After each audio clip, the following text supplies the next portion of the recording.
Hi friends, my name is Host Eric. I'm the host of Talking with Famous People and the world's greatest typologist. And I'm going to be making a video today that's fairly quick and dense. So it's called The Knowing Gap, which is to say that's the title of it. The frames of reference here, what this video is an attempt to provide an NI-TI dense video that explains a lot in a very little amount of time. It's almost an impossible task because, to a certain extent, concision precludes full explication. But what this video is not is designed to be primarily engage you. It's not designed to engage you emotionally, particularly. Okay, so what I'm talking about here in the knowing gap is this phenomenon I've noticed whereby people understand that the various kinds of functions are skills, and that to the extent that something's a skill, we mean it's something that others can observe you doing and evaluate your performance at. But there doesn't seem to be an understanding that this is so for knowledge as well. If I say I'm an NE-DOM, then I can say, here's me NE-DOMing in a way that you go, okay, well, that's impressive. I couldn't do that. It doesn't work that way so much for a knower. And so people have mistakenly believed knowledge not to be a skill. In other words, simply because it doesn't manifest as a extroverted and therefore very testable skill against which you compare your own attempt to extrovert doesn't mean it doesn't have ability or deftness linked to it, you might say. So the thing here is we're talking about stuff that's generative or creative versus stuff that's receptive or selective. Your epistemology functions are NI, SI, TI, and FI. The reason I call them epistemology functions is because NI and SI are knowledge functions. They're ways of knowing. SI knows via your own experience and by remembering the actualities of things. NI understands what the identity of something is, essentially. And that includes takeaway lessons from things and salient details. It's focused on relevance and concision.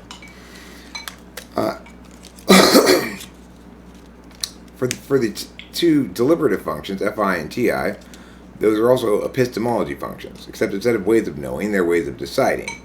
And TI does so by comparing against language logics, and FI does by comparing against personal logics, which is to say what you want. So those are your receptive and selective are two forms of epistemology. To know is to receive information without deciding about it. To deliberate is to decide about information. The generative and creative parts there, those both represent two forms of action. Generative being, or really two words, a general term explaining action as a generation of impacts of some sort. Creative being the metaphysical form of that generative action, NE. So it's kind of SE-NE right there. If you're going to talk about the interface functions, well, those are the other two action kinds of functions. And just as we have epistemology functions, we have extroverted functions. And the extroverted functions include TE and FE as well. Those are reactivity functions or interface functions. So if I were going to put a third thing there, it would include TE and FE, but I didn't. Intuition put or intuition receive is what we're talking about when we're talking about NE and NI. The generative or creative part of intuition puts information on the external metaphysical field. That's what I'm doing right now.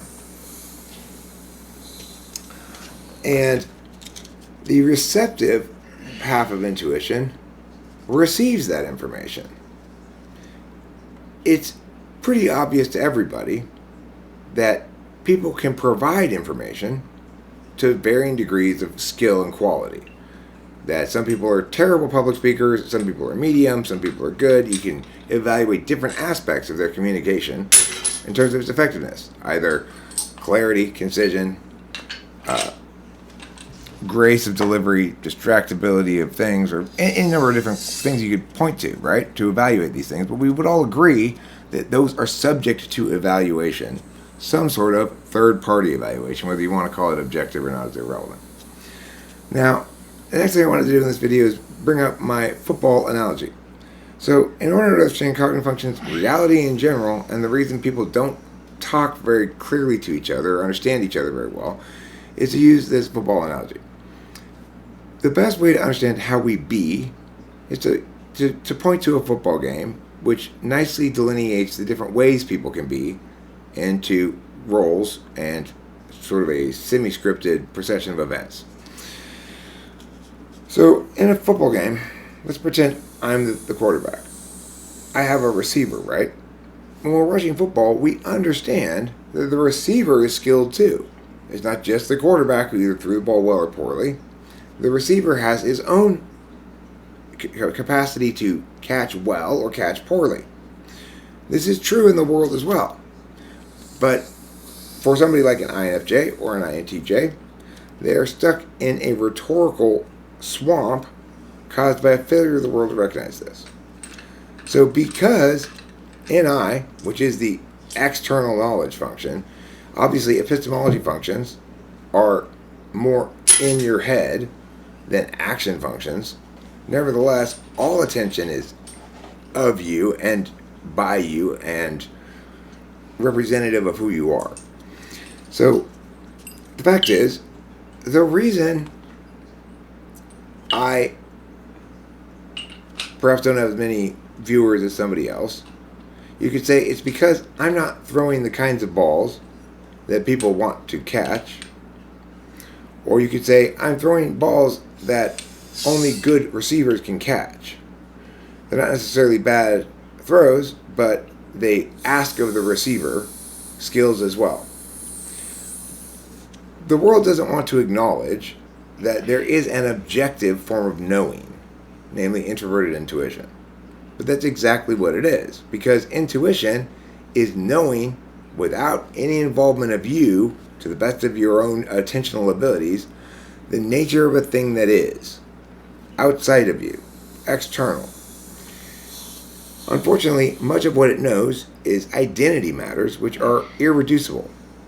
We all agree on certain methodologies of establishing the objective truth of something, it being afforded legitimacy as serious and objective and true, and people don't really know what they mean when they say those words. I do when I say it, but I get that when we're using it in a conversation like this, where I'm saying it, I need to be a little bit more mushy about its definitions is fine. The point is, regardless of how you think, what you think objective means, there's a capacity to evaluate something like a movie objectively based on its quality, or subjectively based on how it made you feel or how much you liked it. There are I've been talking about songs that are objectively good songs that I don't like. In other words, I am sometimes wrong about music. I don't like that song, but that's because I'm wrong about it. It's a great song. An example would be Every Breath You Take. I don't like that song by The Police. But by any criterion you can establish for quality in art, it meets those criteria. It's archetypally resonant. It's an earworm. People will be singing it for generations. You know, hip hop people used it as a background beat for them to rap over and stuff. It's got that iconic, just, it is what it is. Its identity, it has a clear identity in and of itself, very distinct from any other song, and you have to qualify it as an aesthetic victory. You know, it's objectively good, but I don't like it. So the thing is, this is a better approach to addressing this question of aesthetic relativism. The point of aesthetic relativism is to excuse people for being wrong about art. There's not any reason to do that, because no artist wants to be excused for being wrong about art, and no consumer wants to consume bad art. Now, some people have bad taste, and that's all fine and dandy, but the point is, if we deny aesthetics any kind of objective status at all, then we deny the fact that receivers have skills too. So let's go back to this football analogy. If we look at football, we can see all of the elements of human being within this game. First, a play is decided by the sidelines in a time-stopped time period, right? So nothing's happening in the game. The coaches decide what play they're going to call. And then they send that play in. They take the action and say, okay, this is the play we're going to use. And the action they take is verbal. It's external metaphysical. They tell the player, do this thing. The players then need to use their knowledge function. They need to use both of them. They remember the play name links to mia. That's an SI kind of name linkage thing. But they also need to remember, in a real-time sense, the timing of it, the field, running down the field this way and then going over there and being at this spot at this moment to catch the ball, right? They also need to know in a real-time sense with NI when some changed variable has disrupted what they were going to do, and they need to shift gears. So, oh shit, the quarterback underthrew it. I need to now play DB and go and stop the receiver and stop the DB from catching the ball, right? Is an NI kind of knowing that's going to have to happen in an interface capacity, which is what happens during the flow of play. During the flow of play, the players need to know about what's actually going on real time and react in real time. They don't have the capacity to look to the coaches and say, what should I do? Let's decide this as a turn-based thing. Because that's not a turn-based environment, right? That's a real-time environment. So the next thing that happens is, of course, during the interface thing, the receiver may flag, say, I'm open to the quarterback. In which case, the quarterback also needs to be, once they've hiked the ball, in this interface role where they're reading real-time dynamics, knowing what it means, and adjusting on the fly without taking time to decide and consult. And so a quarterback might know with his NI that somebody is behind him, even though he can't really see him, he just sort of feels it, right, they say. Or he might know with his SI, which is to say, I remember last time that linebacker lined up over there, he drooped to the right of my lineman and got around and sacked me. I'm going to assume he's going to do that again, and I'm going to step up in the pocket that way, and he'll be coming behind me. That's using your SI knowledge, right? Regardless, the knowledge parts go with the interface parts during the flow of play. The knowledge parts don't go in the deciding part. You don't need to know when the play is stopped and you have the coaches on the sideline looking at their things. You have to decide, and that's a different reality, which is you're going to evaluate what you think you know about the existing flow of the game and what the best choice is in the situation, and then you're going to call that play. But once you've done that deciding and acting part, you can't revisit it except through interface and knowledge.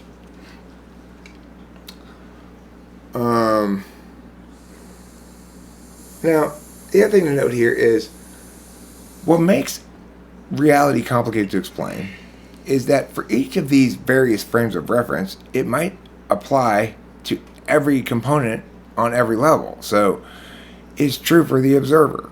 The observer, a fan, is engaged in deliberation about the game. Is that the right call? And discussing it. Engaged in action, which is to say, yay, standing up and cheering. Is engaged in interface, which is like body English as shit's going down.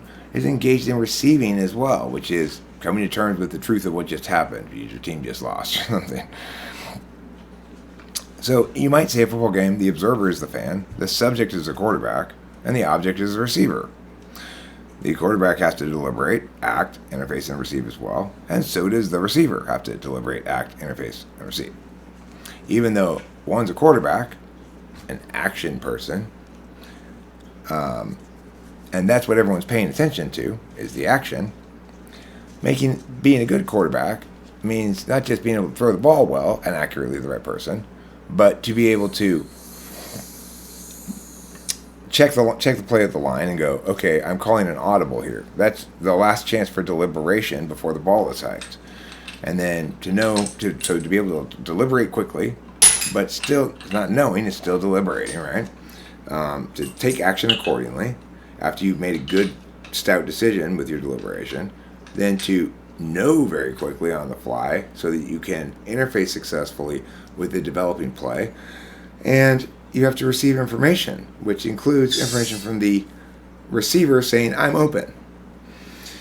Same is true of the receiver. They have to deliberate. They have to decide ahead of time whether they should, I guess they don't really have to decide anything before the play. So they don't have to do a lot of deliberation. The receiver doesn't in a football game, right? Because the coaches are calling the play, the quarterback's in charge of the deliberation for the whole offense, basically. But they certainly have to take action. So if in fact the decision's been made by the quarterback to audible, and they have to shift their formation, then they've got to go where they're supposed to go. In which case, they need to remember with their SI what this new play call tells them to go to. And then they're going to need to remember then they need to know with their NI, they need to remember what their assignment is. Oh, I'm supposed to block on this play. I'm not supposed to actually go out and catch. And then they need to know with their NI if things change on the fly. Like, okay, this play is busted. Now I need to scramble around and make myself available for my quarterback to catch the ball. So the point is, this is true. We can do this kind of analysis for everything in reality, basically. And the reason we can do it for everything in reality is because it is the actual metaframe. In all of reality, we've got three perspectives: observer, subject, object. There are no other perspectives. We have exactly four kinds of functions: knowledge, deliberation, action, and interface. There are no other kinds of functions. We have exactly 8 specific functions because each of those kinds of functions has an objective and a subjective version. And so the knowledge gap here is that because knowing happens on the fly, not because of justifications, and because knowledge isn't subject to our validation techniques that we use that are mostly turn-based validation techniques, because it's non-reducible and didn't come from a deliberative process, people don't seem to get that some people can know better than other people. And like NI DOMs just know better than other people. SI DOMs know better than other people in a different way, you know? But we don't think of that as something you can do better. But we should. It's not just the quarterback who's skilled or not. The receiver is too. The reason I have a lot of knowers around my channel is because they're good at receiving. And so they're capable of handling what I'm throwing. Which is, I don't want to throw batting practice, okay? So, you know, it's like I'm interested in making big game throws and that score a touchdown, like this video right here. And I'm not interested in coddling people in their hesitancy to learn. The end. Thanks for watching, and don't forget to keep blowing your cheese. And sorry for all the sound of whippets throughout. Rachel, you're going to be out of whippets before I'm even done with this video.